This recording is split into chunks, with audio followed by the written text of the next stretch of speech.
As more businesses begin to reopen, there are concerns there could be a spike in another respiratory illness, Legionnaires Disease. It's caused by a bacteria which thrives in stagnant, warm water. Businesses which have been empty during the lockdown are being warned that their water systems must be made safe. Yasmin Bottleby reports. Testing, not for a virus, but for a bacteria. Empty, unused buildings may have created the perfect conditions for the Legionella bacteria to thrive. This restaurant in Birmingham does not have a problem. It's taking proactive and precautionary steps to get its water systems cleaned before reopening.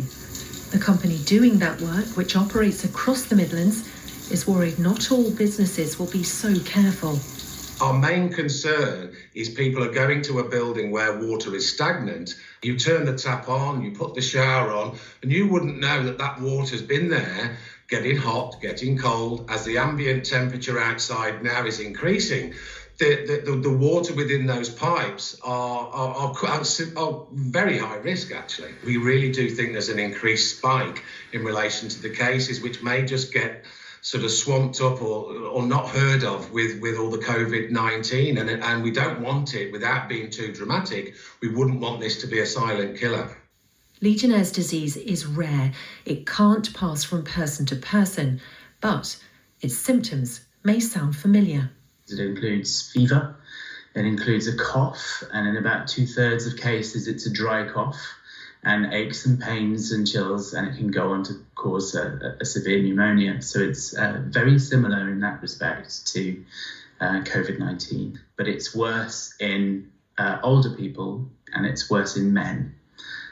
So it's a similar demographic. When the lockdown came, people reacted quickly. Streets and some buildings suddenly fell silent. There are fears that measures to prevent outbreaks like Legionnaires could have been forgotten. But many buildings haven't considered this sort of scenario. So it's been very sudden, it's been very unexpected. Things have been shut down, potentially staff not available to do some of the shutdown work. So we'd expect buildings that have been mothballed to be flushed on a regular basis every few days, or at least once a week, to make sure that you simulate the usage of the building, having the water moving through it. Businesses have a lot to think about at the moment, but the government says they won't be able to use the lockdown as an excuse for not keeping their water safe. Yasmin Bottleby, ITV News.